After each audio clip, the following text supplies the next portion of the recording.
today's lecture we'll be looking at the rebels and the Raj. That is basically the revolt of 1857 and its representations. Okay, we will be discussing about what were the causes of the revolt and uh, what were the major events in the revolt, who led the revolt, and what was the end result of the revolt, and how did the British perceived the revolt. All these things will be dealt in this chapter.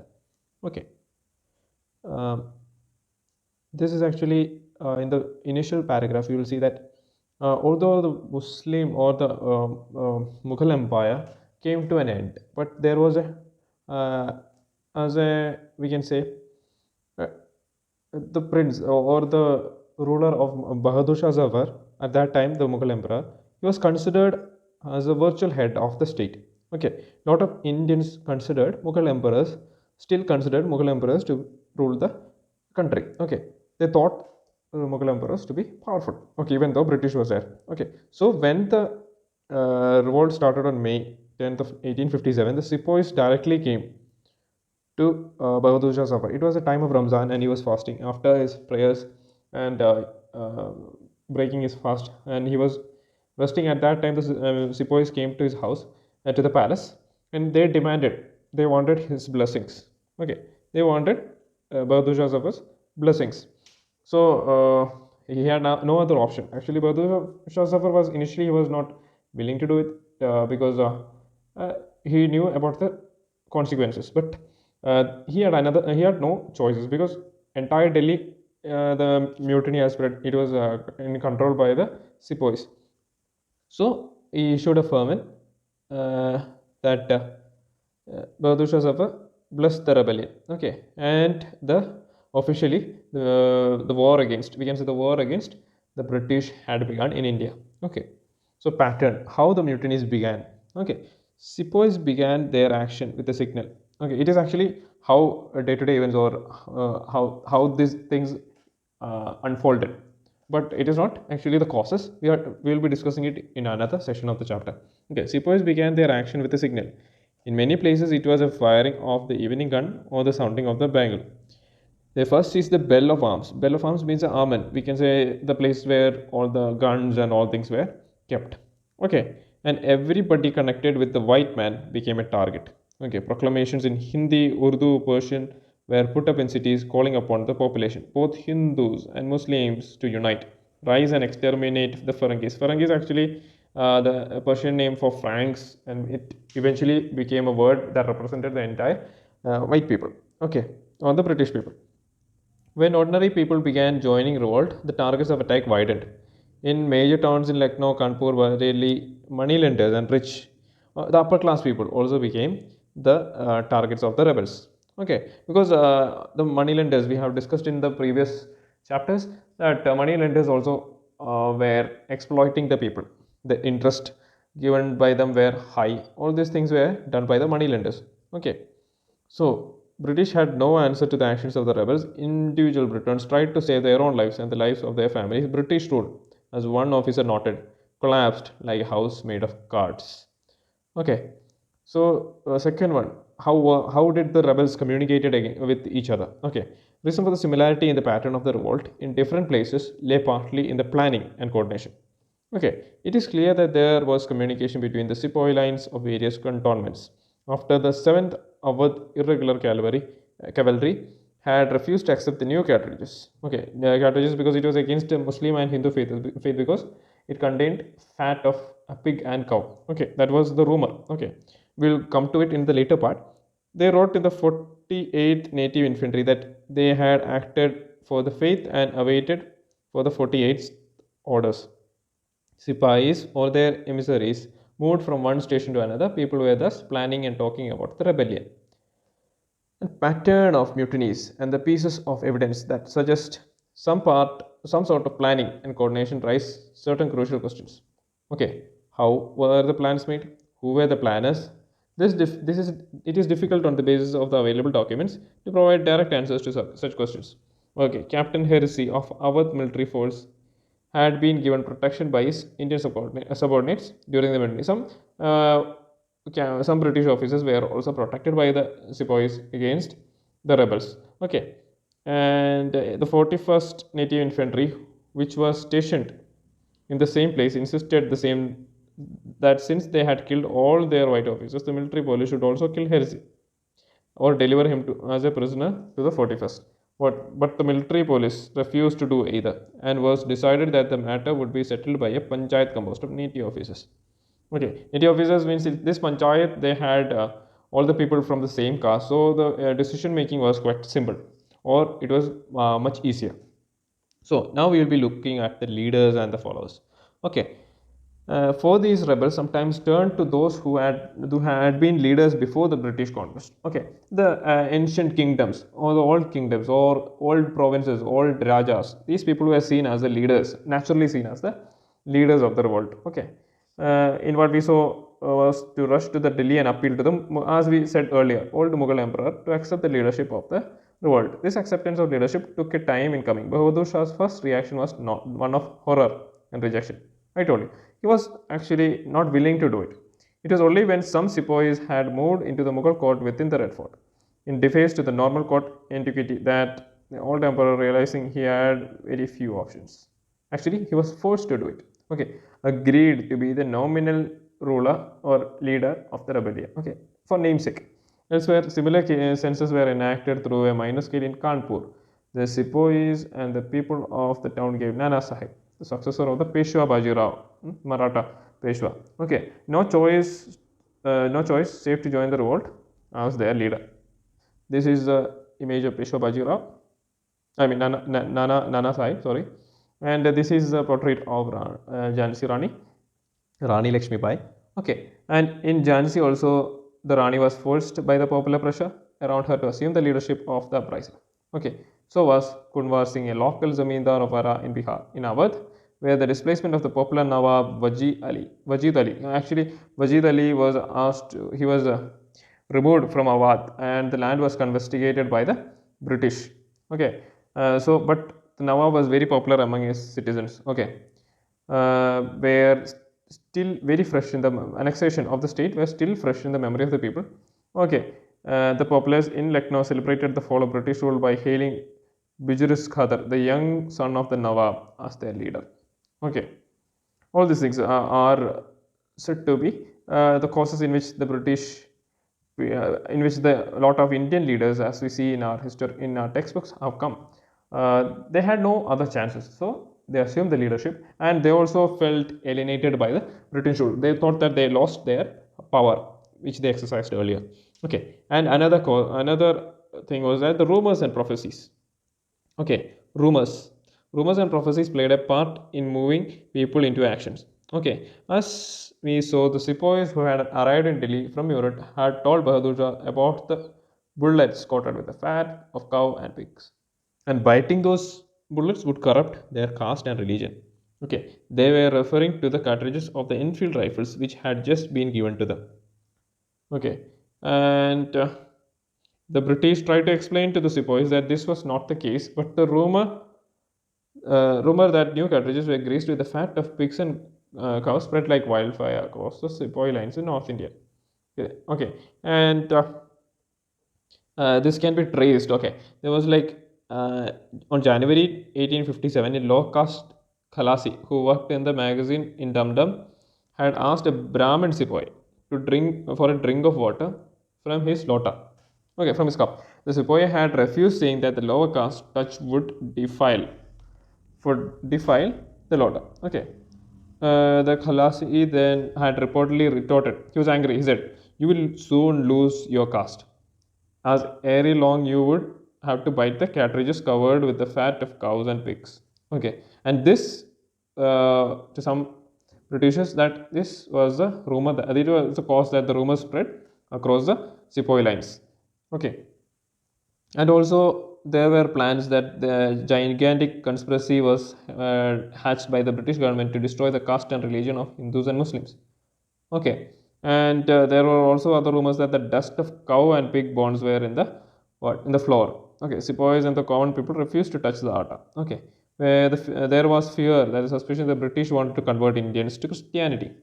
All these kind of fears ultimately led to the revolt. Okay, and now we are asking why. why did people believe in rumors? Okay, we cannot understand the power of rumors and prophecies in history by checking whether they were factually correct or not. We need to see what they reflect about the minds of people. Their fears, apprehensions, their faiths, and convictions. Rumors circulate only when they resonate with the deeper fears and suspicions of people. Okay, and uh, as you know, that time, under the leadership of General Lord William Bentinck, the British adopted policies aimed at reforming society by introducing what Western education, Western ideas, and Western institutions. With the cooperation of the sections of Indian society, they set up English medium schools, colleges, universities, which taught Western sciences and liberal arts. British established laws to abolish customs like sati and to permit the remarriage of Hindu widows. Okay, on a variety of pleas like misgovernment and the refusal to organize adoption, British annexed not only Awadh, but many other kingdoms and principalities like Jhansi and Satara. Once these territories were annexed, the British introduced their own system of administration. Okay, all these things combined togetherly affected what? The anti-British movement. Okay, and also it seems to people that they cherished held sacred from kings socio-religious customs of patterns landholding revenue payment was being destroyed and replaced by a system that was more impersonal alien and oppressive. Okay, the system introduced by the British were unknown to the common people. This perception was aggravated by the activities of the Christian missionaries. Okay, Christian missionaries also came into picture. Okay, there were a lot of conversions happening. So naturally, the Indians thought that they wanted British wanted Indians to convert to Christianity. Okay, Our revolt is kind of important. Okay, it is the root cause we can say that led to all this situation. Okay, uh, this is what Lord Dalhousie described the kingdom of Awadh as a cherry that will drop into our mouth one day. 5 years later, in 1856, the kingdom was formally annexed by the British Empire. The conquest happened in stages. First, the subsidiary alliance had been imposed in Awadh in 1801. By the terms of this alliance, the Nawab had to disband his military force, allow the British to position their troops within the kingdom, and act in accordance with the advice of the British resident, who was now to be attached to the court. Deprived of his armed forces, Nawab became increasingly dependent on the British to maintain law and order within the kingdom. Okay, he could not control or assert control over the rebellious chiefs and talukdars. Okay, and British increasingly became interested in acquiring the territory.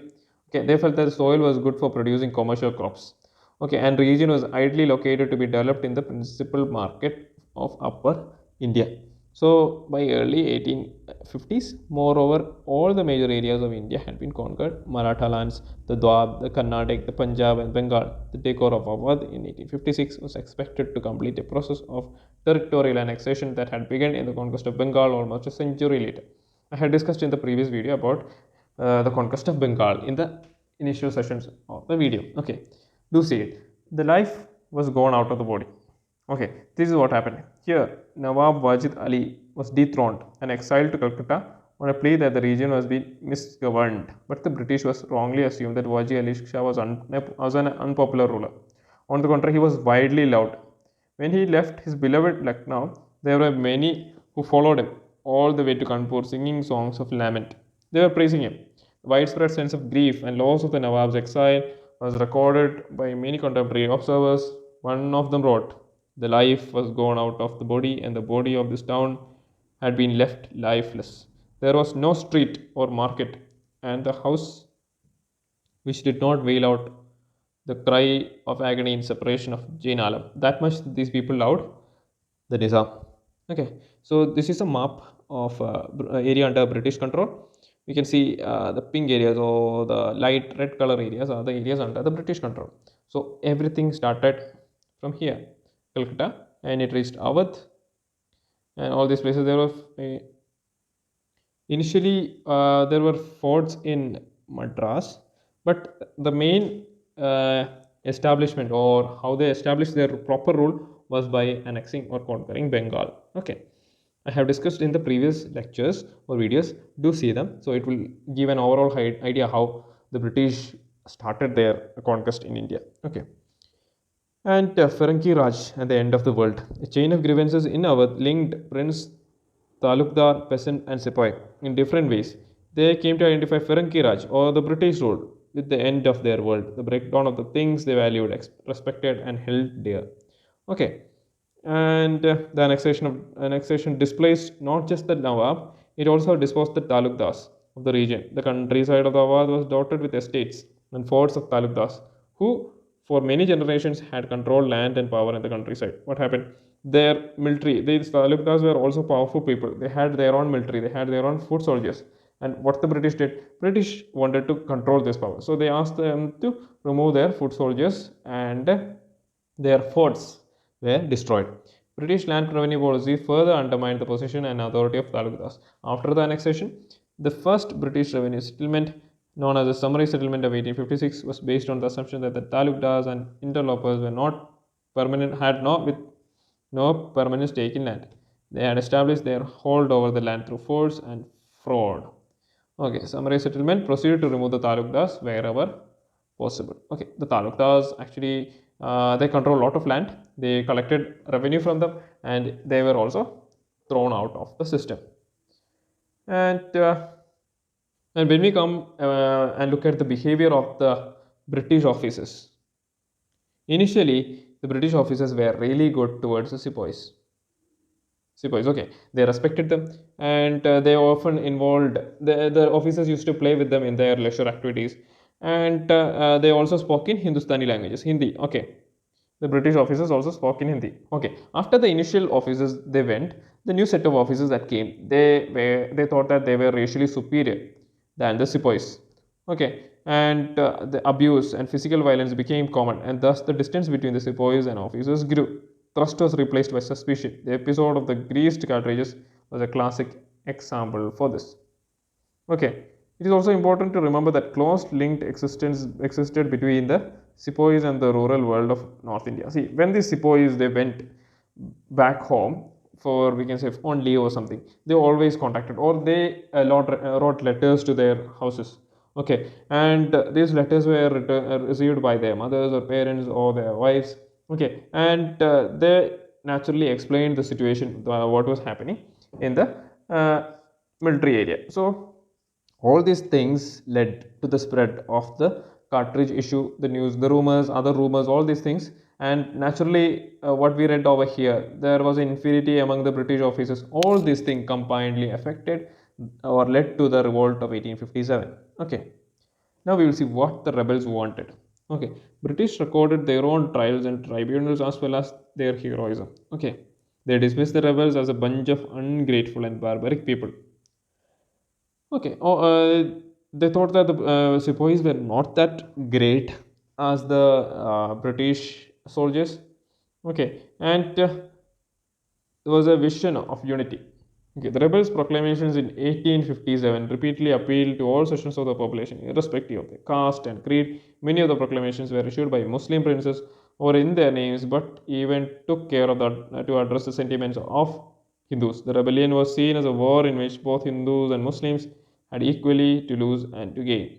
Okay, the Istadas had harked back to the pre-British Hindu-Muslim past and glorify the coexistence of different communities under the Mughal Empire. See, even in the hearts and minds of people, there was a time when they thought that the Mughal Empire was a great example of unity in India. Okay, and the proclamation was issued under the name of Bahadur Shah, appealed to the people to join the fight under the standards of both Muhammad and Mahavir.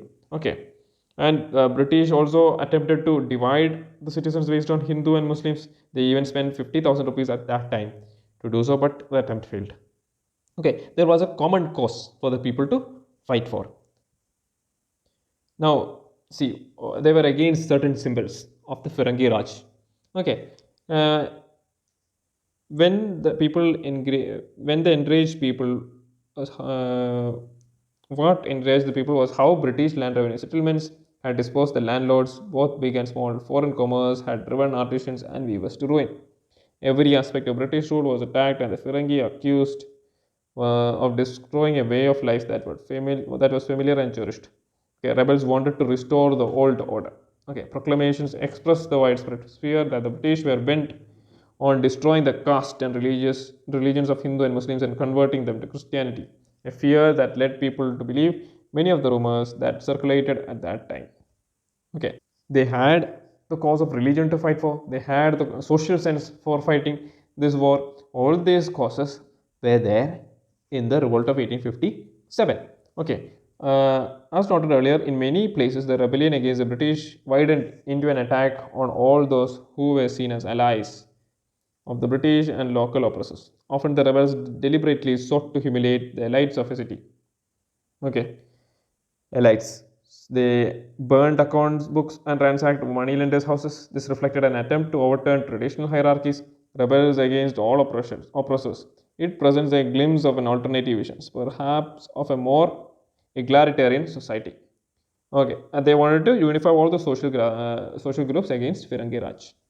And they needed the British Empire or the British rule was a very huge system, and they wanted an alternative structure. They wanted to bring an alternative structure to the British rule. Okay, how did they try to do it? Once British rule had collapsed, the rebels in places like Delhi, Lucknow, Kanpur tried to establish some kind of structure of authority and administration. This was, of course, short lived, but the attempts show that the rebel leadership wanted to restore pre British world of the 18th century.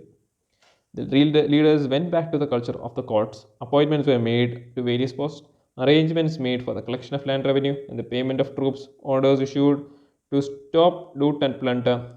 Side by side plans were made to fight battles against the British. Chains of commands were laid down in the army. Okay, all these levels hark back to the 18th century Mughal world. Okay, administrative structures established by the rebels were primarily aimed at meeting the demands of the war. However, in most cases, these structures could not survive the British onslaught. Okay, although it lasted in some areas, as an average or as a whole, it didn't last long. Okay, it is clear from all the accounts that we have of 1857, the British did not have an easy time in putting down the rebellion. Before sending out troops to reconquer North India, British passed certain series of laws to help them quell the insurgency. Okay, by a number of acts. Okay, what they actually did, those people who give details about the rebel leaders, they will be rewarded. All these things were given. Those who put down the arms, they will be rewarded. All these kind of laws were passed by the British by a number of acts. Okay, not only was the whole North India put under martial law, but military officers and even ordinary Britons were given the power to try and punish Indians suspected of rebellion. In other words, ordinary processes of law and trial were suspended, and it was put out that rebellion would have only one punishment, that is death. Armed with these newly enacted special laws and reinforcements brought in from Britain, we will see how the mindset of the British soldiers who came from England was. Okay, in the further pages of the chapter. Okay, the British began the task of suppressing the revolt. They, like the rebels, recognized the symbolic value of Delhi. The British thus mounted a two-pronged attack. One force moved from Calcutta into North India, and the other from the Punjab, which was largely peaceful, to reconquer India. See, this is a map.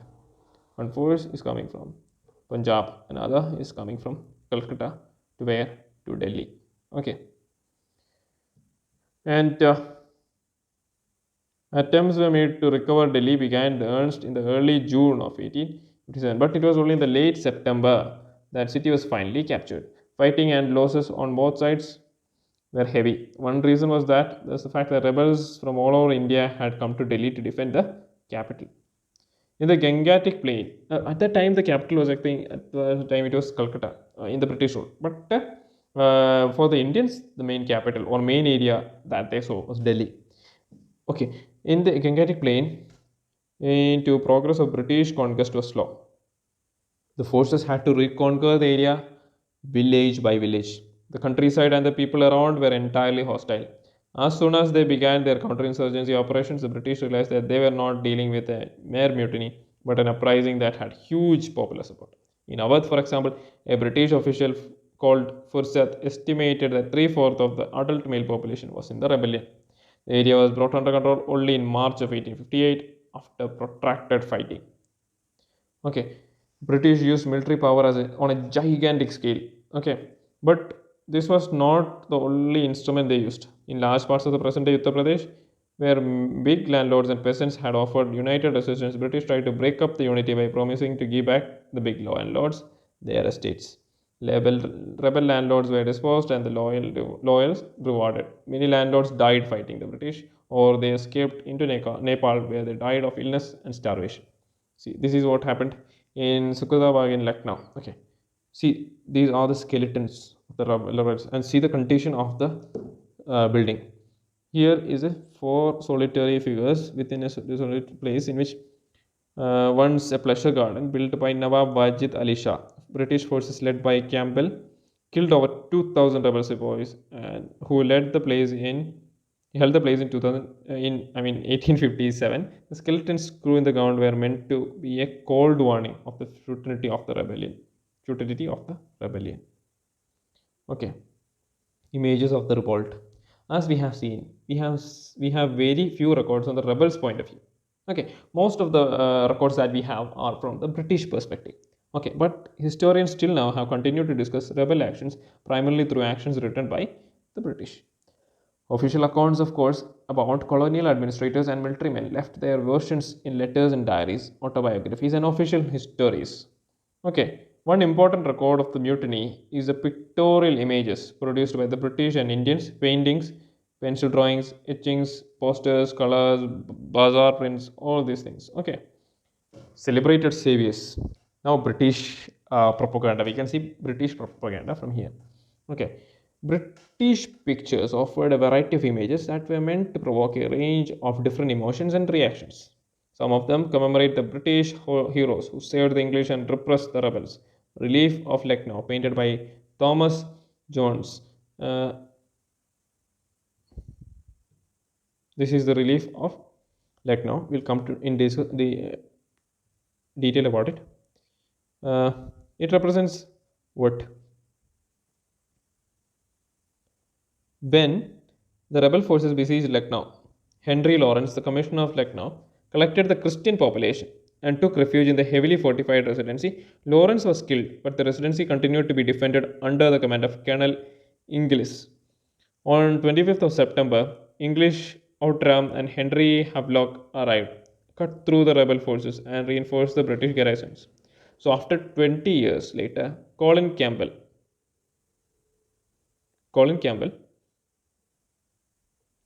who was appointed as a new commander of the British forces in India, came with his forces and rescued the besieged British garrison. In British accounts, the siege of Lucknow became a story of survival, heroic resistance, and the ultimate triumph of the British power. See here, we can see the portrait is Colin Campbell over here, and his hand sign portrays at our center of attraction to be towards this side. Okay, towards him, and on the grounds we can see the dead bodies of rebels. This is the kind of portrayal that the British did.